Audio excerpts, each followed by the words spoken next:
আসসালামু আলাইকুম ওয়া রাহমাতুল্লাহি ওয়া বারাকাতুহু। আমি প্রথমে ধন্যবাদ জানাচ্ছি বর্তমান সরকারের মাননীয় প্রধান উপদেষ্টা, জাতীয় ঐক্যমত্য কমিশনের চেয়ারম্যান এবং কমিশনের সকল সদস্যবৃন্দকে এবং সকল রাজনৈতিক নেতৃবৃন্দকে। তা আমি যে বিষয়টা পরিষ্কার বলতে চাই যে আপনারা সংস্কার কার্যক্রম কত দিনে শেষ করবেন আমাদের দরকার। কারণ সংস্কার কার্যক্রম আপনারা অবশ্যই চালাচ্ছেন, যেটা আজকে আমরা বুঝতে পারলাম। আমাদের আইন উপদেষ্টা বললেন যে আমরা এগুলো ঠিক করেছি। তো আমার একটা পরামর্শ হলো যে সংস্কার কার্যক্রম কত দিনে কত তারিখের মধ্যে আমরা শেষ করতে পারবো, এর একটা রুটম্যাপ আমরা চাই আর কি। আর দ্বিতীয় বিষয় হলো নির্বাচনের যে বিষয়। এখানে ইতিমধ্যেই আমাদের প্রধান উপদেষ্টা বলেছেন যে ডিসেম্বর থেকে পরবর্তী বছরের জুন মাসের মধ্যে নির্বাচন করবেন। তো এই নির্বাচনের বিষয়ে বিভিন্ন দল অনেক যৌক্তিক দাবি আমরা উত্থাপন করতেছি। তো মাননীয় প্রধান উপদেষ্টা, আপনাকে বলতে চাই যে ডিসেম্বর থেকে জুন এটা লম্বা সময়। এই সময়টা মানে অনেকের মধ্যে সন্দেহ এবং সংশয় তৈরি হয় যে কবে হবে। আমি মনে করি আপনার জাতির সামনে আপনার যে দেওয়া টাইম ডিসেম্বর থেকে জুন, এর মধ্যে আপনি কোন মাসে ইলেকশনটা করতে চান এর একটা সুস্পষ্ট রোডম্যাপ জাতিকে দিলে জাতি হয়তো বিষয়টা ক্লিয়ার হবে। তা না হলে এই লম্বা 6 মাস সময় এখানে অনেকের মধ্যে সংশয় তৈরি হয়। আমি আপনার কাছে এই একটা রোডম্যাপ চাই, মানে দুটা রোডম্যাপ। একটা হলো সংস্কার করার রোডম্যাপ, কতদিনে আপনারা সংস্কার কার্যক্রম শেষ করবেন। আর দ্বিতীয় হলো ইলেকশনের একটা রোডম্যাপ চাই, আপনি কোন মাস ইলেকশনটা করবেন এটা আমরা চাই। আর তৃতীয় বিষয় হলো যে অনেক ধন্যবাদ মাওলানা জালালউদ্দিন, অনেক ধন্যবাদ। আমি এখন শুভেচ্ছা বক্তব্য রাখবার জন্য অনুরোধ করছি জাতীয় সমাজতান্ত্রিক দল জেএসডি সাধারণ সম্পাদক জনাব শহীদ উদ্দিন মাহমুদ স্বপন। আসসালামু আলাইকুম। সম্মানিত সভাপতি, আপনার পরিষদ, রাজনৈতিক নেতৃবৃন্দ, জাতীয় সমাজতান্ত্রিক দল জেএসডি এবং আমার দলের সভাপতি, স্বাধীনতার পতাকা উত্তোলক জাতীয় বীর আসম আব্দুর রউফের পক্ষ থেকে সালাম, শুভেচ্ছা এবং অভিনন্দন। খুব সংক্ষেপে দুটি বিষয়কে বলতে চাই। জুলাই সনদ তৈরি করবার প্রশ্নে মাননীয় প্রধান উপদেষ্টা সহসভাপতি সহ আমরা শুনলাম। আমরা এটি সুনির্দিষ্টকরণের দাবি করছি এবং ইতিমধ্যে যেটুকু ঐক্যমত্য তৈরি হয়েছে সেটি প্রকাশ করা এবং ভবিষ্যতে যে আলোচনাটুকু হবে সেই আলোচনাটুকু যদি আমরা ওয়েবসাইটে প্রকাশ করতে পারি তাহলে জনগণ জানতে পারলো, বুঝতে পারলো কতটুকু অগ্রগতি হচ্ছে, কতটুকু হয়নি। দ্বিতীয় বিষয়টা হচ্ছে যে আমাদের কাছে, আমার দলের কাছে গুরুত্বপূর্ণ, জুলাই গণ অভ্যুত্থান দল নিরপেক্ষভাবে সমগ্র জনগোষ্ঠী অংশগ্রহণ করেছে।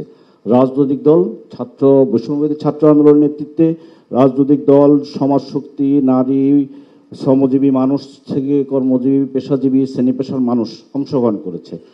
এই জনগোষ্ঠীকে আমরা সংস্কার প্রক্রিয়ায় কোনো অন্তর্ভুক্ত করছি না। আমরা শুধু রাজনৈতিক দলকেই এই প্রক্রিয়ার ভিতরে অন্তর্ভুক্ত করছি, তাদের সাথে কথা বলছি।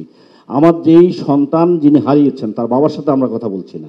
যে শ্রমজীবী মানুষ, যে দিন মজুর বলি আমরা তাদেরকে, 40 জনের উপরে তারা নিহত হয়েছে, তাদের কথা কি আমরা শুনছি না।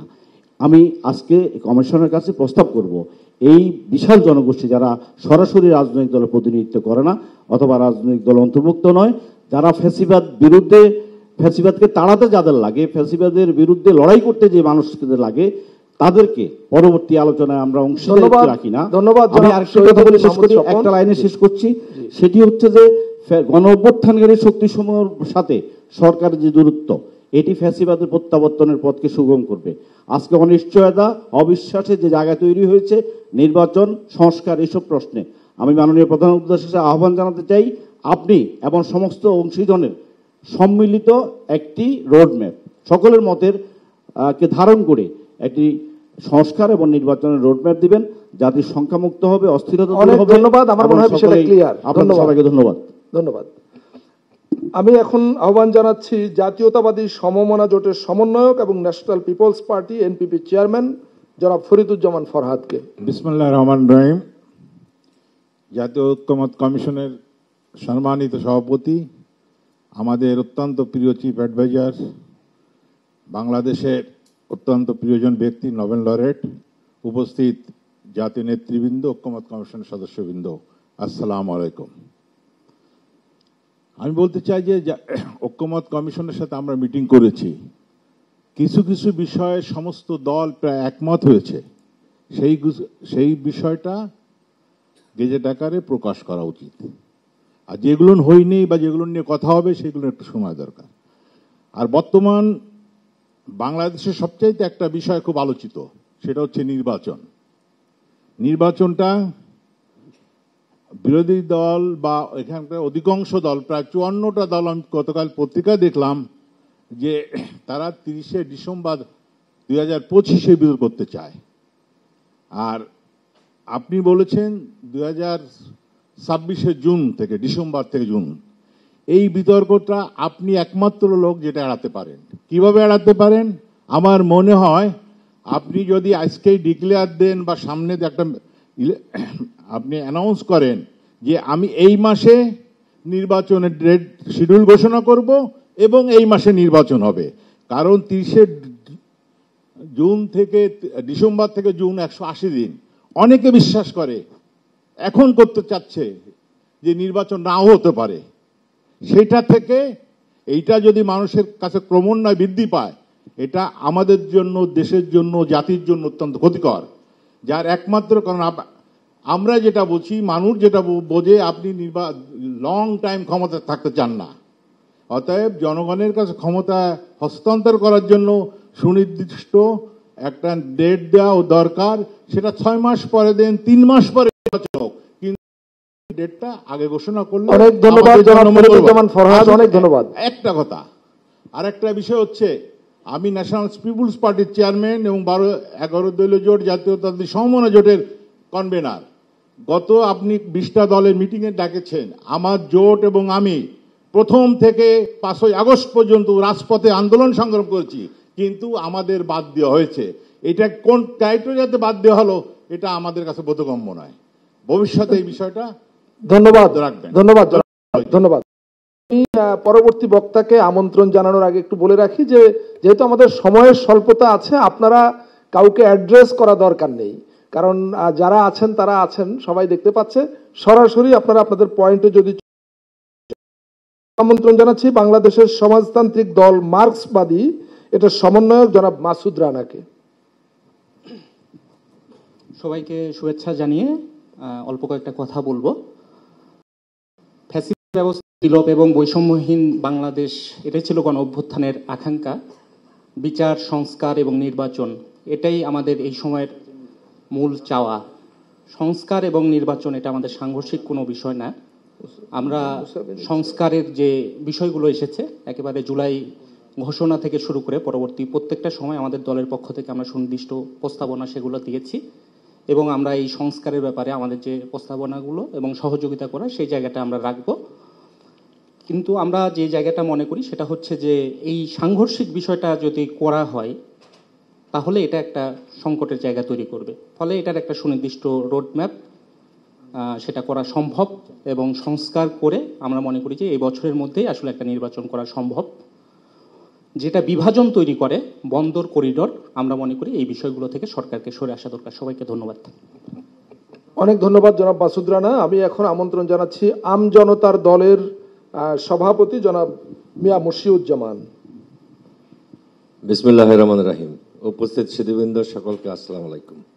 খুব সংক্ষেপে আমি যেটা বলতে চাই যে একটা অনির্দিষ্ট যাত্রা মানুষকে অস্থির করে। সে যখন জানে না কোথায় যাবে, কখন পৌঁছাবে। আমাদের বর্তমান জাতীয় প্রেক্ষাপটে নির্বাচনটা এরকম একটা অনিশ্চিত যাত্রার মধ্যে পড়ে গেছে বলে আমি মনে করি। একটা তারিখ দেওয়া উচিত। অস্থিরতা সৃষ্টি না হয় মানুষের মনে, অনিশ্চয়তা যতক্ষণ থাকবে অস্থিরতা ততক্ষণ কমানো সম্ভব না। আপনারা যদি চান যে এই দেশ স্থির থাকুক, কোনো অস্থিরতার সৃষ্টি না হোক, তাহলে আমাদের আগামী কর্মকাণ্ডগুলির জন্য সুনির্দিষ্ট তারিখ ঘোষণা করুন। আমরা যত দ্রুত সম্ভব সংস্কার শেষ করে আগামী ডিসেম্বরের মধ্যে একটা নির্বাচন আশা করছি। অনেক ধন্যবাদ জনাব মিয়া মুর্শিদুজ্জামান। একটা কথা বলি, আমি একটা চিঠি পেয়েছি আগামীকাল থেকে যে আলোচনা শুরু হবে সেখানে আমার দল থেকে একজন আসার জন্য। যেহেতু একটা আলোচনার বিষয়, আমাদের দলীয় ভাবেও কিছুটা আলোচনার দরকার হতে পারে এই সময়। আমি অনুরোধ করব অ্যাটলিস্ট 2 থেকে 3 জনকে আমন্ত্রণ জানানোর জন্য। আমার আপনার অনুরোধটা আমরা শুনছি, কিন্তু যেহেতু এখানে এই হলে আলোচনা হবে এবং সকল দল একসঙ্গে আলোচনায় অংশ নেবে, এখানে সিটিং অ্যারেঞ্জমেন্ট বা বসার ব্যবস্থাটাও আমাদের বিবেচনায় রাখতে হবে। অনেক ধন্যবাদ। এটা নিয়ে আমরা আপনার সঙ্গে কথা বলে এটা শেষ করব। আমি মনে করি এখন আমি এটা দাবি করব, কারণ আজকেও আমি চিঠি পেয়েছি আমার দল থেকে একজন আসার জন্য, অন্যান্য অনেক দলেরই একাধিক লোক আছেন এখানে। কাজে আমি এই দাবিটা করছি। ধন্যবাদ। বৈষম্য করবেন না। ধন্যবাদ। ধন্যবাদ। আমি এখন আমন্ত্রণ জানাচ্ছি গণফোরামের সাধারণ সম্পাদক ডাক্তার মোহাম্মদ মিজানুর রহমানকে। গণফোরামের সাধারণ সম্পাদক। ধন্যবাদ মাননীয় প্রধান উপদেষ্টা মহোদয় এবং উপস্থিত সকলকে।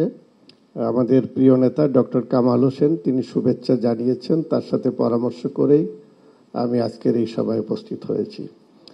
জুলাই গণ অভ্যুত্থানের মধ্য দিয়ে আমাদের ক্রিয়াশীল রাজনৈতিক দল এবং জনগণের মধ্যে যে জাতীয় ঐক্য গড়ে উঠেছিল, সম্প্রতি জাতীয় নির্বাচন এবং সংস্কার নানা বিষয়গুলো নিয়ে আমাদের মধ্যে কিছু বিভক্তি এবং বিভাজন আমরা লক্ষ্য করেছি।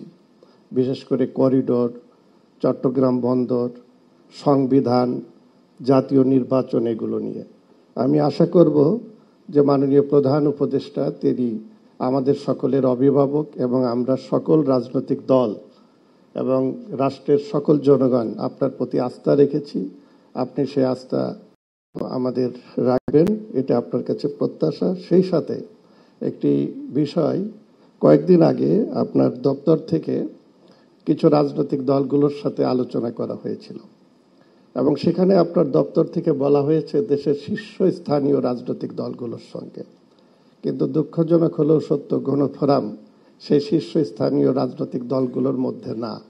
এবং আমরা অনেক চেষ্টা করেছি, বিশেষ করে আপনি দায়িত্ব নেওয়ার পরে আমরা এককভাবেও দেখা করেছি, যখন আপনি ডেকেছেন সমষ্টিগতভাবেও দেখা করেছি। আমরা আপনার নেতৃত্বে যে উপদেষ্টা পরিষদ তাকে সমর্থন করি এবং আপনি সফল হওয়া মানেই এই জুলাই অভ্যুত্থানে আমাদের যে ত্যাগ এবং আমাদের যে আকাঙ্ক্ষা, যেটা মুক্তিযুদ্ধের একটা আকাঙ্ক্ষা ছিল কিন্তু 54 বছরও হয়নি, যে কারণেই কিন্তু এই জুলাই অভ্যুত্থানে একটা ফ্যাসিস্টকে সরানোর জন্য জাতীয় ঐক্য হয়েছিল। তো আপনার কাছে প্রত্যাশা হচ্ছে এই যে আপনার এই সরকারে কিন্তু আমরা কোনো উপদেষ্টা মহোদয় বা আপনার দপ্তরে একাধিকবার যাওয়া, ডিস্টার্ব করা, কাজের কোনো বিঘ্ন এগুলো করি না, কিন্তু বিশেষ কোনো প্রয়োজন যদি হয় তাহলে একটি রাজনৈতিক দল অন্তত একটা মেসেজ তো সরকার প্রধানের কাছে দিবে। যেমন আপনি কয়েকদিন আগে বলেছেন যে পরিস্থিতি, আমরা জানি না সেটা কত টাকা সঠিক, যে আপনি থাকবেন না, পদত্যাগ করবেন, আর সঙ্গে সঙ্গে আমার নেতা ডক্টর কামাল, ধন্যবাদ ডক্টর মিজানুর রহমান। আমরা আসলে 2 মিনিট পার হয়ে গেছে। তো তখন আমি আপনার দপ্তরের যারা আমাদের সঙ্গে যোগাযোগ করে ইতিপূর্বে সবার সঙ্গে চেষ্টা করেছি, ফোন করা, মেসেজ দেওয়া, কিন্তু কোনো রেসপন্স পাইনি। একটা পার্টির একজন জেনারেল সেক্রেটারি হিসাবে কোনো রেসপন্স পাবো না এটা আশা করা যায় না, এবং আশা করি যে গণফোরামের প্রতি বৈষম্য যাতে না থাকে। ধন্যবাদ আপনাকে। অনেক ধন্যবাদ। আমি এখন আমন্ত্রণ জানাচ্ছি লেবার পার্টি, বাংলাদেশ লেবার পার্টির চেয়ারম্যান ডাক্তার মুস্তাফিজুর রহমান ইরানকে।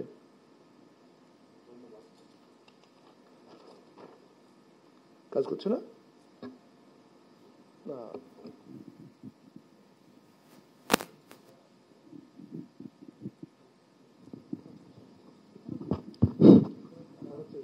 বিসমিল্লাহির রহমানির রহিম।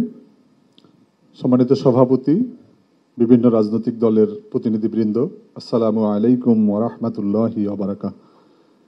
আমি ধন্যবাদ জানাই যে আমাদের আজকে ঐক্যমত্য কমিশনের বৈঠক হচ্ছে। আমরা দীর্ঘ পথ পরিক্রমার পাড়ি দিয়ে আজকে আমরা অনেক দূর এগিয়ে গিয়েছি। আমাদের মাননীয় আইন উপদেষ্টা যেই ফিরিস্তি দিয়েছেন, আমাদের অনেকগুলো কাজ হয়েছে। আমরা আশা করব আরো ভালো কাজগুলো হবে। আমি ধন্যবাদ জানাই যে গতকালকে আমি দেখলাম যে বেশ কিছু অকটেন, ডিজেল, কেরোসিনের দাম কমেছে, এজন্য ধন্যবাদ জানাই। আবার নিন্দা জানাই, প্রতিবাদ জানাই যে আপনারা ভোজ্য তেল অনেকবার দাম বাড়িয়েছেন, মানুষের অনেক কষ্ট হচ্ছে, এটা আসলে একটু সহনীয় পর্যায়ে দরকার। আমাদের সংস্কার দরকার, সংস্কারের জন্য বারবার বলেছি যে মাননীয় প্রধান উপদেষ্টা, আপনার উপদেষ্টা পরিষদেও সংস্কার দরকার, কিন্তু আমরা কিন্তু ওইরকম সংস্কার আমাদের চোখে পড়ে নাই, এটা একটু আমাদের মনে হয় দরকার। এরপরে আমরা আরেকটা বিষয় বলতে চাই যে জুলাই অভ্যুত্থানে যারা নিহত হয়েছে তাদের ক্ষতিপূরণ এবং তাদেরকে কিভাবে প্রোভাইড করা যায়, পরিবার থেকে কিভাবে চাকরি দেওয়া যায়, এগুলো হয়নি। আহতরা কিন্তু চিকিৎসা ঠিক মতো পাচ্ছে না। ইতিমধ্যে বিষ পান করাও শুরু হয়ে গেছে, 4 জন বিষ পান করেছে যথাযথভাবে চিকিৎসা না হওয়ার কারণে। এখনো প্রতি সপ্তাহে দেখা গেছে 1 জন 2 জন মারা যাচ্ছে বিভিন্ন জায়গাতে যারা চিকিৎসাধীন ছিল। মৃত্যু তো আর ঠেকানো যাবে না, তবে তাদের জন্য সুচিকিৎসা হয় এটা অবশ্যই নিশ্চিত করা দরকার। পরিশেষে আমি আপনাদের একটা মহিলা কমিশন আমাদের একটা হয়েছে, সেখানে বেশ কিছু আপত্তিকর সুপারিশ করা হয়েছে এবং আমাদের এখানে সংখ্যাগরিষ্ঠ মানুষ মুসলমান, সেখানে কোনো আলেম সমাজের কোনো প্রতিনিধি রাখা হয়নি। আমরা পুলিশ কমিশনের কোনো মতামত আমরা দিতে ধন্যবাদ পারিনি। ডাক্তার রিয়াল, অত বিস্তারিত যাওয়ার সুযোগ নাই আজকে, অত বিস্তারিত যাওয়ার সুযোগ। আমার মনে হয় আমাদের নির্বাচনের জন্য আমাদের প্রত্যেকটা দল, আমরা যারা রাজনীতি করি আমরা প্রত্যেকে নির্বাচন চাই। আপনি এই ডিসেম্বরেও নির্বাচন চাই, আপনি বলছেন জুনের কথা, জামাত ইসলামী বলেছে রমজানের কথা। এটার একটা সমাধান দিলে আমার মনে হয় সবার উদ্বেগ উৎকণ্ঠা একটা সমাধানের জায়গায় পৌঁছবে। আপনাকে ধন্যবাদ। আল্লাহ হাফেজ। বাংলাদেশ লেবার পার্টি জিন্দাবাদ। ধন্যবাদ। আমি এখন আমন্ত্রণ জানাচ্ছি ন্যাশনাল ডেমোক্রেটিক মুভমেন্ট এনডিএম এর মহাসচিব জনাব মমিনুল আমিনকে। ধন্যবাদ। এনডিএম চেয়ারম্যান ববি হাজাজের পক্ষ থেকে মাননীয় প্রধান উপদেষ্টা এবং কমিশন মহোদয়কে ধন্যবাদ। আমি খুব সংক্ষেপে 2টা কথাই বলবো। আমরা চাই যে যেসব বিষয়ে ঐক্যমত হয়েছে, যে জুলাই সনদটা প্রকাশ করা হবে, সেই জুলাই সনদটা যেন বীরশ্রেষ্ঠই বলবো, বীরশ্রেষ্ঠ আবু সাইদ যেদিন মারা গেল, যার মৃত্যুর মধ্য দিয়ে এই জুলাই আন্দোলনের স্ফুলিঙ্গ সারা দেশে ছড়িয়ে পড়লো, সেই দিন যেন জুলাই সনদটা ঘোষণা করা হয় এবং মাননীয় কমিশনগণকে নিয়ে মাননীয় প্রধান উপদেষ্টা যেন রংপুরে যেখানে আবু সাইদ নিহত হয়েছিলেন, শহীদ হয়েছিলেন, সেই স্থান থেকে যেন জুলাই সনদটা ঘোষণা করেন। এটা হলো আমার প্রথম মতামত আমাদের। দ্বিতীয় হচ্ছে একই দিনে যেন জাতীয় নির্বাচনের তারিখ ঘোষণা করা হয় এবং সেটা যেন ডিসেম্বরেই হয়। এই সংক্রান্ত আমি একটা স্লোগান দিয়ে শেষ করব, নির্বাচন ডিসেম্বরে হলে ভালো হয়, ডিসেম্বরের আগে কেন নয়। সকলকে ধন্যবাদ। অনেক ধন্যবাদ জনাব মমিনুল আমিন। আমি এখন আমন্ত্রণ জানাচ্ছি নাগরিক ঐক্যের সাংগঠনিক সম্পাদক জনাব সাকিব আনোয়ার। ধন্যবাদ। অন্তর্বর্তীকালীন সরকারের প্রধান উপদেষ্টা ডক্টর মোহাম্মদ ইউনূস, অন্যান্য উপদেষ্টাবৃন্দ, ঐকমত্য কমিশনের সদস্যবৃন্দ এবং রাজনৈতিক দলের নেতৃবৃন্দ, আসসালামু আলাইকুম। যেহেতু খুব বেশি কথা বলবার সুযোগ নেই এবং আজকে আমরা কোনো নির্দিষ্ট পয়েন্ট নিয়ে আলোচনা করছি না, এ কারণে যে ঐক্যমতের কথা আমরা বলছি কিংবা নতুন বাংলাদেশ সামনের দিনে আসলে বাংলাদেশকে কিভাবে আমরা দেখতে চাই, এই জায়গায় আমরা যে কাজগুলো করছি, এখানে সবচেয়ে গুরুত্বপূর্ণ বিষয় হচ্ছে রাজনৈতিক দল এবং অংশীজনের মধ্যে একটা ঐক্যমত্য এবং অবিশ্বাসের যে জায়গাগুলো নিয়ে বেশ কিছুদিন ধরে কথা হচ্ছে, এই জায়গাগুলো নিয়ে আসলে কিভাবে কাজ করা যায় সেটার উপরে আসলে গুরুত্ব দেয়া। গত কয়েক মাসে রাজনৈতিক দলের সাথে সরকারের দূরত্ব, ইনফ্যাক্ট রাজনৈতিক দলগুলোর ভেতরে দূরত্ব, এই জিনিসগুলো খুব বেশি করে আলোচনা। এই জায়গাটায় মানে আমরা এই কারণে সম্ভবত চলে এসেছি, কারণ কখনো কখনো আমাদের রাজনৈতিক দলগুলোর মধ্যে এক ধরনের ধারণা তৈরি হয় যে সরকারের সাথে কোনো একটা নির্দিষ্ট রাজনৈতিক দলের হয়তো বেশি সুসম্পর্ক আছে, কিংবা কোনো একটা রাজনৈতিক দলকে হয়তো বা সরকার ঠিক সেভাবে দেখছে না যেভাবে আসলে তারা প্রত্যাশা করছে। এই জায়গাগুলো তৈরি হচ্ছে, মানে ওই মানে মাঝে মাঝে রাজনৈতিক দলগুলোর মধ্যে জর্জ অরওয়েলের ওই বিখ্যাত, এত দীর্ঘ আলোচনায় যাওয়া যাবে না, কোনো রেফারেন্স এত একটা লাইন বলেই শেষ করি যে all animals are equal but some are more equal than others. তো এই ধরনের কোনো চিন্তা বা এই ধরনের একটা মানে চিন্তা যদি আমাদের মাথার মধ্যে রাজনৈতিক দলগুলোর মধ্যে আসলে আসে, তখনই আসলে এই ধরনের ঐক্যমত্য জায়গাগুলো তৈরি করাটা আসলে কঠিন হয়ে যায়। এই কারণে আমাদের এই জায়গাগুলোতে একটু শেষ করতে চাই, একটা লাইন, সেটা হচ্ছে যে আমরা দেখছি যে দেশের ভেতরে থেকে খুব ছোট্ট একটা অংশ এবং দেশের বাইরে থেকে কেউ কেউ প্রচন্ড রকম মানে প্রভোকেটিভ একটা মানে দেশকে অস্থিতিশীল করার মতো, এবং রাজনৈতিক দলগুলোর মধ্যে, সরকারের সাথে রাজনৈতিক দলগুলোর মানে অংশীজনের মধ্যে এক ধরনের দূরত্ব তৈরির একটা চেষ্টা বিভিন্নভাবে আছে আসলে, এবং এই জায়গাগুলোতে আমাদের মনে হয় একটু আমি আর দৃষ্টি নিতে দেওয়া পারছি না, দরকার। অনেক ধন্যবাদ। জি, ধন্যবাদ। আমি এখন আমন্ত্রণ জানাচ্ছি জনাব হাসনাত কাইয়ুম, রাষ্ট্র সংস্কার আন্দোলন। জনাব হাসনাত কাইয়ুম, সমন্বয়ক, রাষ্ট্র সংস্কার আন্দোলন। আপনাদের সবাইকে ধন্যবাদ। আমাদের যে আইন উপদেষ্টা যে সংস্কারের বিষয়গুলিকে আসলে আমাদের জানিয়েছেন, এটা জানানো দরকার ছিল, কিন্তু আমি এখানে যেটা আলাপ করতে চাই সেটা হচ্ছে যে এই রকমের সংস্কার, এর চাইতে গভীরতর সংস্কার আমাদের এর আগে অনেকবার হয়েছে এবং টিকে নাই। তার কারণ হচ্ছে যে ক্ষমতা কাঠামোর কেন্দ্রের যদি কোনো ধরনের পরিবর্তন না হয়, সংস্কার না হয়, এবং ক্ষমতা কাঠামোর কেন্দ্রে যদি সকল ক্ষমতা আসলে কেন্দ্রীভূত হয়, তাহলে এরকম সংস্কারগুলিকে পরবর্তীতে আসলে পাল্টে ফেলা যায়। আমাদের এই যে অভিজ্ঞতা যে আমরা বিজয়ী হই এবং বিজয় ব্যাহাত হয়, সেই অভিজ্ঞতা থেকে আমরা একটা জিনিস কেবলমাত্র অনুরোধ করতে চাই সবাইকে, যে আমরা আমাদের মৌলিক সংস্কারের জায়গাগুলিকে যেন আর একটু গুরুত্বের সাথে বিবেচনা করি, এবং সেইখানে আমাদের ঐক্যমত তৈরি করার জন্য যেই ধরনের পরিবেশ আসলে আমাদের তৈরি করা দরকার, সেটার ব্যাপারে যেন আমরা আরেকটু সতর্ক থাকি। আর একটা কথা বলে আমি কথাটা শেষ করতে চাই, নির্বাচন এবং আসলে সংস্কার দুইটার মধ্যে আসলে চরিত্রগত পার্থক্য আছে। সংস্কার জিনিসটা হচ্ছে একটা সমঝোতার ভিত্তিতে হওয়ার কথা। এই সংস্কারের কাজটা যতক্ষণ পর্যন্ত হয় ততক্ষণ সমঝোতাটা যাতে আসলে শক্তিশালী থাকে, সেটার জন্য পরিবেশ তৈরি করা। আর নির্বাচন নিজে নিজে একটা প্রতিদ্বন্দ্বিতামূলক বিষয়, একজন আমরা আরেকজনকে পরাস্ত করার জন্য কাজ করি, সেইটাকে একই সাথে ডিল করা কঠিন। এই জন্যে সংস্কার নির্বাচনের যে রোডম্যাপের কথাটা আসলে উঠে, তার মধ্যে সংস্কারটা আমরা কতদিনের মধ্যে কোন পথে আসলে শেষ করতে পারবো এবং কত দূর পর্যন্ত আমাদের সমঝোতাটা লাগবে এবং কখন আমরা আসলে প্রতিদ্বন্দ্বিতায় কিংবা প্রতিযোগিতায় নামবো, সেটা যেন আমাদের সামনে থাকে। অনেক ধন্যবাদ জনাব হাসনাত কাইয়ুম। আমি এখন আমন্ত্রণ জানাচ্ছি বাংলাদেশ ডক্টর মুস্তাক হোসেনকে। ধন্যবাদ মাননীয় প্রধান উপদেষ্টা এবং অন্যান্য নেতৃবৃন্দ। আমি আলোচনা সংক্ষিপ্ত করার জন্য লিখে নিয়ে এসেছিলাম, সেখান থেকে আমি আরও সংক্ষেপ করছি।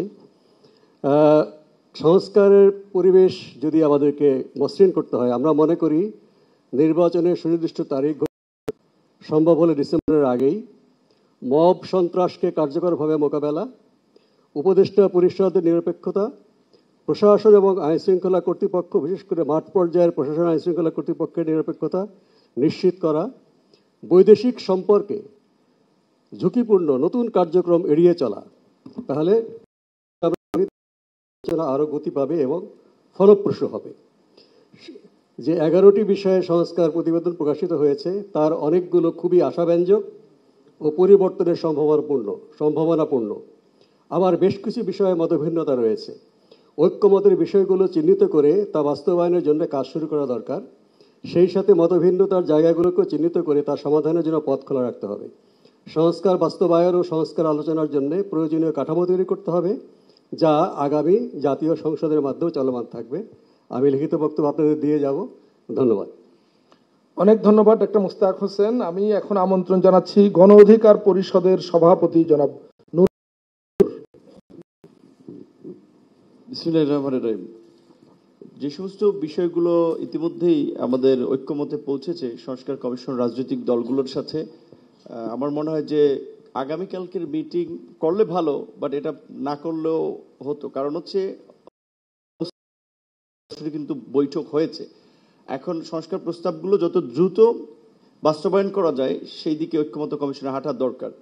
এবং বাস্তবায়নের প্রক্রিয়া নিয়ে আলোচনা হয়েছে, কিছু অধ্যাদেশের মাধ্যমে, কিছু পার্লামেন্ট লাগবে। আমরা মনে করি যে এটাকে জুলাই সনদ না বলে, যেমন ধরেন 20 বছর পরে বা পরের বছর পরে যদি ক্ষমতার বিপরীত একটা চিত্র তৈরি হয়, জানি না জুলাই সনদকে কেউ আবার চেঞ্জ করে ফেলে কিনা, সো এটাকে একটা জাতীয় সনদ হিসেবে আখ্যায়িত করা যায় কিনা এবং এটাকে একটা গণভিত্তি দেওয়ার জন্য একটা গণের মাধ্যমেও গৃহীত করা যায় কিনা সেটা একটু চিন্তা করে দেখতে পারেন। আর দ্বিতীয়ত হচ্ছে, আমরা যেই ফ্যাসিবাদের বিরুদ্ধে লড়াই সংগ্রাম করেছি, আমি পাবলিক মিটিং বলেছিলাম, আওয়ামী লীগ 28শে অক্টোবরের পরে 24-এ নির্বাচন করার জন্য বিরোধী দলের 32,000 নেতাকর্মীকে গ্রেপ্তার করেছিল। আর এই সরকার 3200 উল্লেখযোগ্য আওয়ামী লীগ যারা ফ্যাসিবাদের সহযোগী ছিল তাদেরকে এখন পর্যন্ত গ্রেপ্তার করে নাই, বরঞ্চ শেখ হাসিনার 16 বছর গুম খুন এবং লুটপাটের অন্যতম সহযোগী জাতীয় পার্টির কার্যালয় প্রশাসন এবং আইন শৃঙ্খলা বাহিনী পাহারা দেয়, এখন আমরা দেখতে পাচ্ছি। এটা আমাদের জন্য খুবই উদ্বেগের। এই বিষয়ে আশা করি আপনারা পদক্ষেপ নেবেন। 3 নম্বর একটা বিষয় বলতে চাই যে অনেকেই বলেছে নির্বাচনের বিষয়টা, এটা বাস্তব এবং এটা আপনারা সবাই জ্ঞানী মানুষ, আপনারা লক্ষ্য করতে পারছেন। শুরুর দিকে সরকারের প্রতি যে একচেটিয়া সমর্থন ছিল, কিছু উপদেষ্টাদের বিতর্কিত মন্তব্য এবং কর্মকাণ্ডের কারণে সরকার একটা প্রশ্নের মুখে পড়েছে, সরকারের নিরপেক্ষতা নিয়ে একটু প্রশ্ন উঠছে। উপদেষ্টা পরিষদকে যদি ঢেলে সাজানো যায় সেটি ভাববেন। এবং মমিনুল হকের মতো আমিও বলতে চাই যে ডিসেম্বরে হলে ভালো, ডিসেম্বরের আগে কেন নয়, এটি যদি বিবেচনা করেন এবং নির্বাচনের না নিয়ে সন্দেহ সংশয় কাটবেই না। সর্বশেষ বলতে চাই যে আমার সহকর্মী এই 8-10 দিন আগে থাইল্যান্ড গেছে, 9 মাস এখানে ধুকে ধুকে সে তার শরীরের অঙ্গ হাড়টা শুকিয়ে গেছে, এখানে ওইভাবে ট্রিটমেন্টের পরে তার ট্রিটমেন্ট দেওয়া হয় নাই, অবশ হয়ে গেছে শরীরে, তাকে 9 মাস লাগবে। অনেক ধন্যবাদ জনাব নুরুল হক। এটা বলতে হবে 9 মাস লেগেছে তাকে বাইরে পাঠাতে। যাদের বাইরে পাঠানো, কেন 9 মাস ধরে পাঠানো? আপনারা এই আহতদের চিকিৎসা ম্যানেজমেন্ট করতে ব্যর্থ হয়েছে, যাদেরকে দায়িত্ব দিয়েছেন, এইটা সামরিক বাহিনীকে দেন, ওরা খুব ভালোভাবে ট্যাকেল দিতে পারবে, সহায়তা এবং চিকিৎসা। ধন্যবাদ। অনেক ধন্যবাদ। আমি এখন আমন্ত্রণ জানাচ্ছি বাংলাদেশের কমিউনিস্ট পার্টি সিপিবির সম্পাদক ডক্টর সাজিদুল হক রুবেল।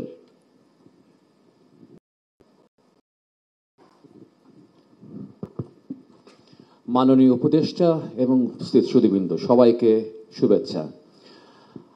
আজকের এই অনুষ্ঠানে আমাদেরকে আহ্বান করার জন্য, আসার দাওয়াত দেওয়ার জন্য আমি মাননীয় উপদেষ্টাকে আরো একবার ধন্যবাদ জানাচ্ছি। ধন্যবাদ জানিয়ে আমি খুব সংক্ষেপে, যেহেতু বলতে হবে, খুব কাটকাট কিছু কথা বলতে হচ্ছে, ব্যাখ্যার তো দেওয়ার সুযোগ নেই।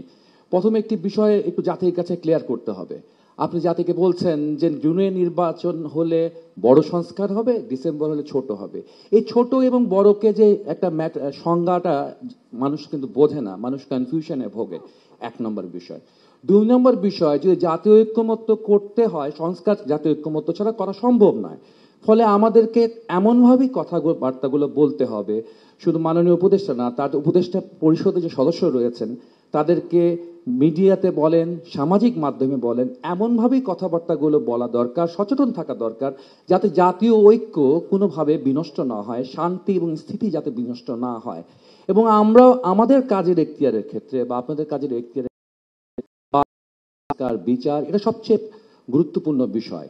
এর বাইরে গিয়েও নানান বিষয় রয়েছে, ভূ রাজনৈতিক বিষয় রয়েছে, বন্দরের বিষয় রয়েছে, করিডোরের বিষয় রয়েছে, যেগুলো শুধু বামপন্থী নয়। আজকে বামপন্থীরা এর বিরুদ্ধে বলছে না, কমিউনিস্টরা এর বিরুদ্ধে বলছে না, আজকে প্রায় সকল রাজনৈতিক দলই কিন্তু এই করিডোর প্রসঙ্গে, বন্দর প্রসঙ্গে সরকারের দৃষ্টির সাথে বা আপনার দৃষ্টিভঙ্গির সাথে ভিন্ন মত পোষণ করছে। ফলে বিতর্ক তৈরি হবে, সন্দেহ তৈরি হবে, অবিশ্বাস তৈরি হবে। এরকম কথা উদ্যোগ থেকে দূরে থাকা প্রয়োজন। এবং আমরা যেটা বলতে চাই, আমরা আগেও বলেছি যে হচ্ছে আমরা খুব দ্রুত গণতান্ত্রিক বাংলাদেশ এবং গণতান্ত্রিক বাংলাদেশ ফিরবার জন্য জাতীয় নির্বাচন প্রয়োজন এবং প্রকৃত সংস্কারের জন্যই জাতীয় নির্বাচন প্রয়োজন। জাতীয় নির্বাচনের জন্য ভালো একটা সংস্কার প্রয়োজন। সবাইকে ধন্যবাদ। আমি এখন আমন্ত্রণ জানাচ্ছি বাংলাদেশের সমাজতান্ত্রিক দল বাসদের সাধারণ সম্পাদক জনাব বজলুর রশিদ ফিরোজকে।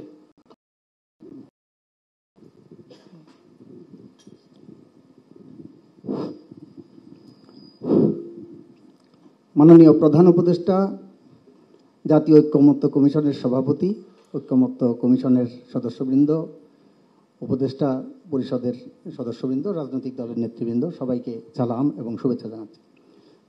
ইতিমধ্যেই মাননীয় প্রধান উপদেষ্টা এবং জাতীয় ঐক্যমত্য কমিশনের সহসভাপতি, আইন উপদেষ্টা বেশ কিছু বিষয় আমাদের সামনে সংস্কার ইত্যাদি কর্মসূচির যে অগ্রগতি সেটা জানিয়েছেন।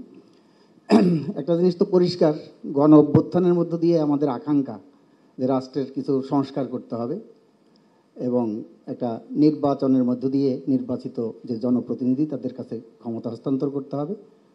গণ অভ্যুত্থানকালে যারা গণহত্যা সংঘটিত করছে তাদের বিচার কার্যটা দৃশ্যমান করতে হবে, বিচার কার্য সম্পন্ন করতে হবে। নিহত আহতদের ক্ষতিপূরণ, চিকিৎসা, সুচিকিৎসা, এটার বন্দোবস্ত করতে হবে। সেই কাজগুলোর যে অগ্রগতি, সেই অগ্রগতিগুলো কিন্তু দৃশ্যমানতায় নেই। আজকে মাননীয় আইন উপদেষ্টা কিছু বিষয় আমাদের সামনে তুলে ধরলেন। এগুলো শুধুমাত্র আমাদের এই ঘরের মধ্যে বৈঠকের মধ্যেই না, এই বিষয়গুলো আমার মনে হয় যে জাতির সামনেও তুলে ধরা দরকার, যে কী কী কাজ করছি, কতটুকু অগ্রগতি, সেটা জানানো দরকার। আর আমার মনে হয় যে উপদেষ্টা মণ্ডলী ইতিমধ্যেই আসছে, যে উপদেষ্টা মণ্ডলী বা অন্তর্বর্তীকালীন সরকারের পক্ষ থেকে বা সরকারের আমাদের কর্মকর্তাদের পক্ষ থেকে এমন কোনো বক্তব্য বিবৃতি দেওয়া উচিত না যাতে নিরপেক্ষতা নিয়ে প্রশ্ন হয়, একটা বিভাজন তৈরি হয়। যে ঐক্যবদ্ধতা আমাদের মধ্যে তৈরি হয়েছে গণ অভ্যুত্থানের মধ্যে দিয়ে, সেই ঐক্যবদ্ধতা বজায় রেখে আগামী দিনে আমাদের একটা যে সুষ্ঠু, গ্রহণযোগ্য, অবাধ, অংশগ্রহণমূলক নির্বাচনের জন্য যে পরিবেশ, সেই পরিবেশটা তৈরি করা, নির্বাচনের একটা সুনির্দিষ্ট তারিখ ঘোষণা করা, করিডোরের কথা, বন্ধর কথা বলছে, এইগুলো আমাদের মনে হয় যে অন্তর্বর্তীকালীন সরকারের দায়িত্বের মধ্যে পড়ে না।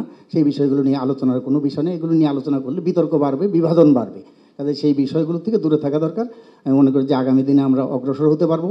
ঐক্যমত্য কমিশনের যে সুপারিশগুলো ঐক্যমত্য প্রতিষ্ঠিত হয়েছে, সেগুলো আমার মনে হয় পাবলিকলি জানিয়ে দেওয়া দরকার, যে রাজনৈতিক দলগুলোর মধ্যে এই বিষয়গুলোতে ঐক্যমত্য প্রতিষ্ঠিত হয়েছে। এবং আমরা আশা করছি যে আগামী দিনের আরও কিছু বিষয়ে ঐক্যমত্যে পৌঁছতে পারবো, সেই আশাবাদ ব্যক্ত করে সবাইকে ধন্যবাদ জানিয়ে শেষ করছি। জি, আপনাকে ধন্যবাদ। আমি এখন আমন্ত্রণ জানাচ্ছি ইসলামী আন্দোলন বাংলাদেশের সিনিয়র যুগ্ম মহাসচিব এবং মুখপাত্র জনাব গাজী আতাউর রহমানকে।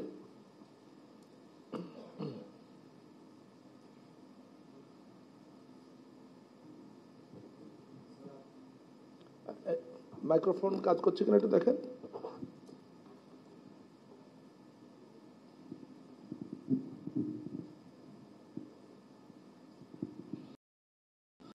আসসালামু আলাইকুম ওয়া রাহমাতুল্লাহি ওয়া বারাকাতুহু। আজকের এই গুরুত্বপূর্ণ অনুষ্ঠানের সভাপতি, ঐক্যমত্য কমিশনের সম্মানিত সভাপতি, মাননীয় প্রধান উপদেষ্টা, উপদেষ্টা মণ্ডলী, ঐক্যমত্য কমিশনের সদস্যবৃন্দ, আজকে আসলে আমাদের বাংলাদেশের ইতিহাসে এই সময়টা অনন্য। কারণ এই মাননীয় প্রধান উপদেষ্টা ডক্টর মোহাম্মদ ইউনূসের নেতৃত্বে যখনই তিনি রাজনৈতিক দলগুলো ডাকেন, আমরা দেখছি যে কেউ বিলম্ব না করে সাথে সাথে ওনার ডাকে চলে আসেন, বারবার চলে আসছেন। এটা বাংলাদেশের ইতিহাসে অতীতে খুব কমই ঘটেছে। তো এই বিষয়টাকে আমাদের কাজে লাগাতে হবে। আমরা দেখছি যে আগ্রাসী শক্তি তাদের বাংলাদেশটাকে তাদের মুখের গ্রাসে পরিণত করার জন্যে ডক্টর মোহাম্মদ ইউনূস তিনি তাদের গলার কাটায় পরিণত হয়েছে। অতএব যত দ্রুত ডক্টর ইউনূস সাহেব বিদায় নেবেন, তারা অত স্বস্তি পাবে। তো যাই হোক, আমরা চাই এই বাংলাদেশটা যেই প্রত্যাশা নিয়ে আমাদের জুলাই বিপ্লব হয়েছে, এই প্রত্যাশা পূরণ হোক এবং যোগ্য নির্বাচন হোক। আর অতীতে বাংলাদেশটা যেভাবে পরিচালিত হয়েছে বিগত 54 বছর, সেই অবস্থা ফিরে না আসুক। এই জন্য প্রয়োজনীয় সংস্কারের উদ্যোগ নেওয়া হয়েছে। আমরা দেখছি কিছু অগ্রগতি হয়েছে, কিন্তু মানুষের মধ্যে একটা প্রচারণা আছে যে এই 9-10 মাসে এই অন্তর্বর্তী সরকার কিছুই করতে পারে নাই, অতএব তাদের দ্রুত বিদায় নেওয়া উচিত। আমার মনে হয় যে এই বিষয়গুলো পাবলিকলি আরও ক্লিয়ার করা উচিত যে এই 10 মাসে কী কী উদ্যোগ নেওয়া হয়েছে। বিশেষ করে আমাদের মাননীয় আইন উপদেষ্টাগুলো আসা উচিত। আরেকটা বিষয় আমি বলতে চাই, নির্বাচন নিয়ে অনেকের মধ্যে সংশয় আছে, উদ্বেগ আছে, এটা যাতে না থাকে এই বিষয়েও আমার মনে হয় একটা পরিষ্কার বার্তা আসা উচিত। টাইম ফ্রেম অনেকেই বলেন, আলটিমেটাম দেন, রাজনৈতিক দলগুলো তো নির্বাচন চাবে, এটাই স্বাভাবিক। কিন্তু এখন অন্তর্বর্তীকালীন সরকারের উচিত রাজনৈতিক দলগুলোর উদ্বেগ কেটে যাক, জনগণের মধ্যে যাতে একটা স্বস্তির পরিবেশ তৈরি হয়। আর উপদেষ্টা পরিষদ নিয়ে বিভিন্ন কথাবার্তা আছে, আমরা যে কারণে কথাবার্তা আছে, বিভিন্ন দুর্নীতি প্রসঙ্গ আসছে, এগুলো আমার মনে হয় ক্লিয়ার করা উচিত। এই 10 মাসে আসলে মৌলিকভাবে দেশের যেই আমাদের অবস্থায় তেমন কোনো পরিবর্তন হয় নাই। অফিস আদালতগুলোতে ঘুষ দুর্নীতি যে কমেছে বিষয়টা এমন না, চাঁদাবাজি দখলবাজিও আছে। আর নির্বাচনের জন্য যে পরিবেশ দরকার, লেভেল প্লেয়িং ফিল্ড, এটা তো নাই। অতএব একটা নির্বাচন ঘোষণার আগে নির্বাচনটা যাতে নিরপেক্ষ হতে পারে, এই জন্য প্রত্যেক রাজনৈতিক দল যাতে তাদের সুযোগ পায়, জনগণ যাতে সঠিকভাবে ভোট দিতে পারে, ওই পরিবেশটা দরকার। ওই পরিবেশটা অতীতে ছিল না, সামনে যাতে পরিবেশটা তৈরি হয়। এখন আইন শৃঙ্খলা পরিস্থিতি খুবই খারাপ অবস্থা, ভালো না, আমরা এটা প্রত্যাশা করি না। নির্বাচনের অবশ্যই ব্যাপারে একটা আস্থার জায়গা তৈরি হতে হবে মানুষের মধ্যে, রাজনৈতিক দলগুলোর মধ্যে। কিন্তু এখানে কর্তৃত্ববাদী আচরণ যাতে কেউ অফিস দুই একটা দলের প্রভাব চলে, এটা যাতে না থাকে। এটা যতক্ষণ থাকবে লেভেল প্লেইং ফিল্ড হবে না। এবং সংস্কারের বিষয়গুলো এখন বলা হচ্ছে। ধন্যবাদ জনাব গাজী আতাউর রহমান। আর সময় তো আপনি জানেন সময়ের স্বল্পতা, আমি অনুরোধ করছি আপনাকে। জি ধন্যবাদ। এবং এই সংস্কারের যে উদ্যোগ নেওয়া হয়েছে আমরা চাই এটা কমপ্লিট হবে, পরে নির্বাচনের ডেট হবে, এটাই আমাদের দাবি। ধন্যবাদ। আমি এখন আমন্ত্রণ জানাচ্ছি বীর মুক্তিযোদ্ধা রফিকুল ইসলাম বাবলু, আহ্বায়ক ভাসানী অনুসারী পরিষদ ও ভাসানী জনশক্তি পার্টি।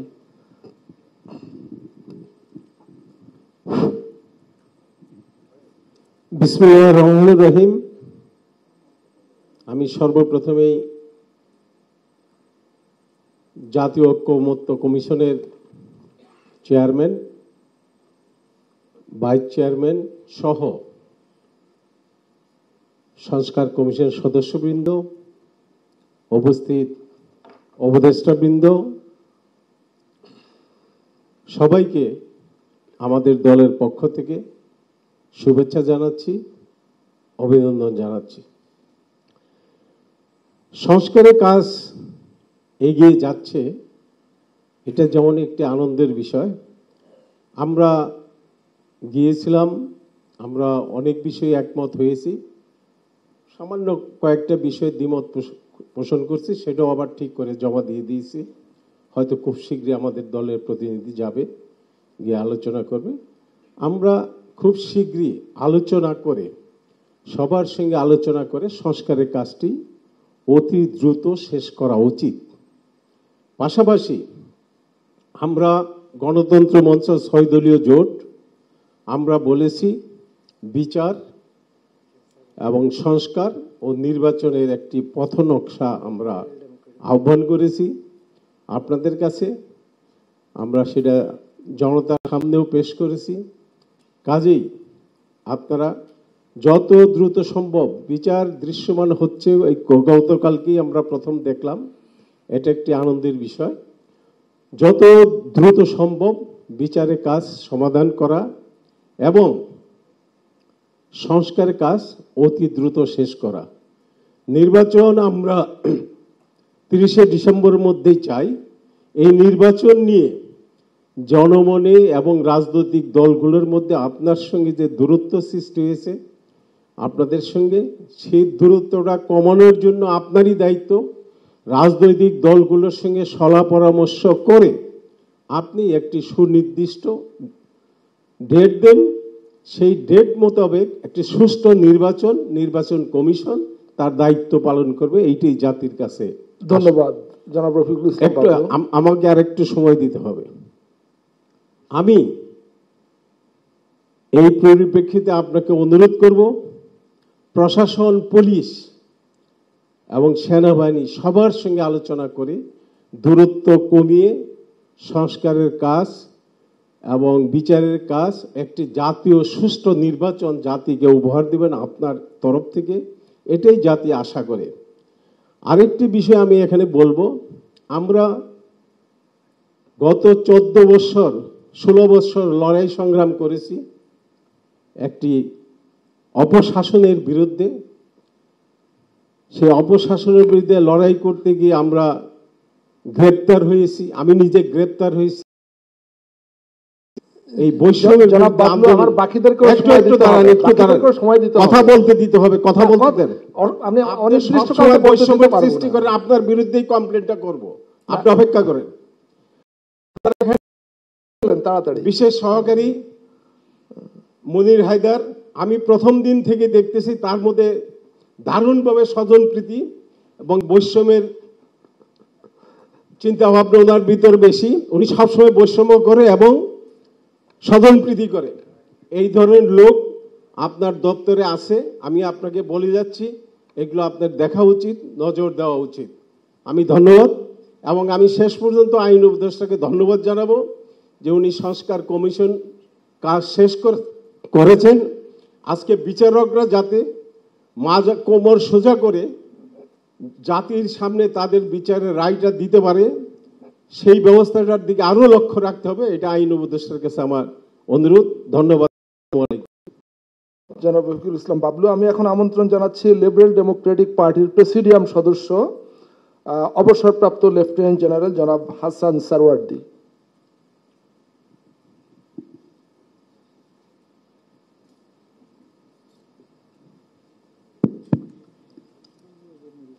মাননীয় প্রধান উপদেষ্টা এবং জাতীয় ঐক্যমত কমিশনের প্রধান উপদেষ্টাবৃন্দ এবং সুধীমণ্ডলী, আসসালামু আলাইকুম। আমার দলের প্রেসিডেন্ট বীর মুক্তিযোদ্ধা কর্নেল ডক্টর অলি আহমদ এবং লিবারেল ডেমোক্রেটিক পার্টির পক্ষ থেকে আপনাদেরকে ধন্যবাদ এবং কৃতজ্ঞতা জানাই আমাদেরকে এখানে আমন্ত্রণ জানানোর জন্য। আসলে জুলাই অভ্যুত্থানের পর দেশে এই অনৈক্য এবং দ্বিমত থাকার কোনো কারণ ছিল না। আমরা যারা সাধারণ জনগণ তারা আশা করেছিলাম সকলে মিলে ঐক্যমতের ভিত্তিতে আমাদের সমস্যাগুলো সমাধান হবে এবং আমরা যোগ্য নেতৃত্ব পেয়েছি Nobel laureate professor doctor Mohammad ইউনূসের মতো ব্যক্তি।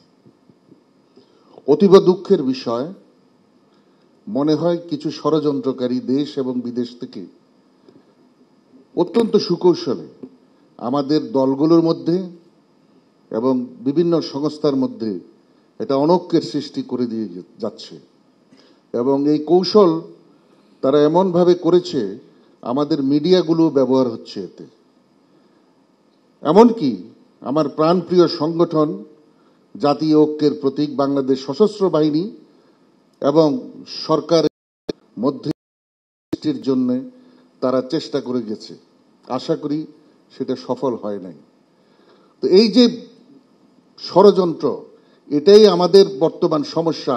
বিচার সংস্কার এবং নির্বাচন নিয়ে যত আমাদের যে একটা অনিশ্চয়তা, আমরা বিশ্বাস করতে পারছি না যে বর্তমান সরকার সঠিক সময়ে নির্বাচন দেবে। এটা একটা সাধারণ জনগণের পারসেপশন। এটা দূর করার জন্য ষড়যন্ত্রের মূলে ঢুকতে হবে, কারা এগুলা করছে এবং কিভাবে আমরা এখান থেকে পরিত্রাণ পেতে পারি। প্রতিনিয়ত একটা করে ষড়যন্ত্রের ডালপালা। প্রধান উপদেষ্টা এবং উপদেষ্টা মণ্ডলীকে অনুরোধ করব, আপনারা একসাথে কোহেশন এবং সিনার্জিতে কাজ করছেন, তবে সম্ভবত কোনো কোনো উপদেষ্টার বক্তব্য কোনো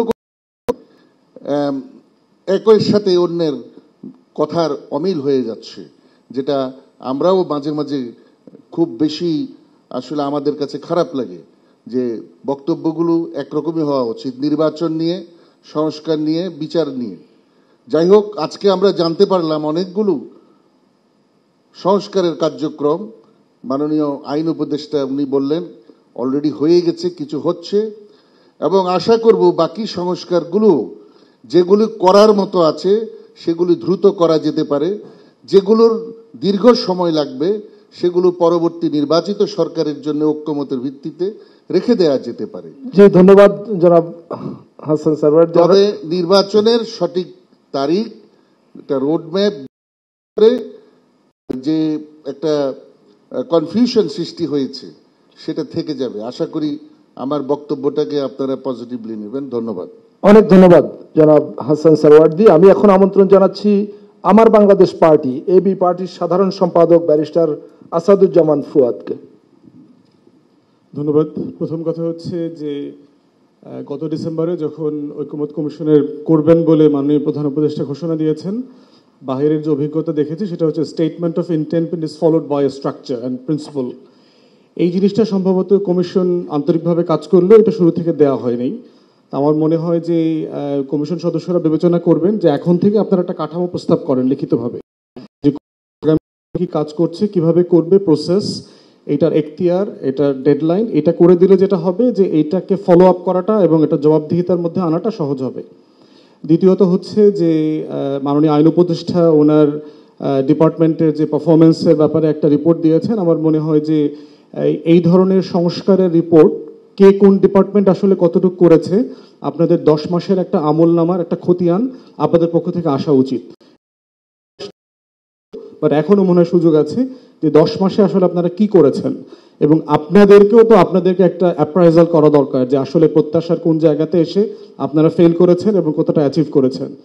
থার্ড হচ্ছে নির্বাচনের ব্যাপারে আসলে যে প্রত্যাশা এবং আপনার ঘোষণা, এর ভিতরে আসলে খুব দূরত্ব আমি দেখতে পাচ্ছি না। এটা কথা বলে আমার মনে হয় যে একটা অ্যাকসেপ্টেবল মিউচুয়ালি কনভিনিয়েন্ট একটা জায়গায় সবার আসা সম্ভব বলে মনে করছি। ধন্যবাদ। অনেক ধন্যবাদ ব্যারিস্টার আসাদুজ্জামান ফুয়াদ।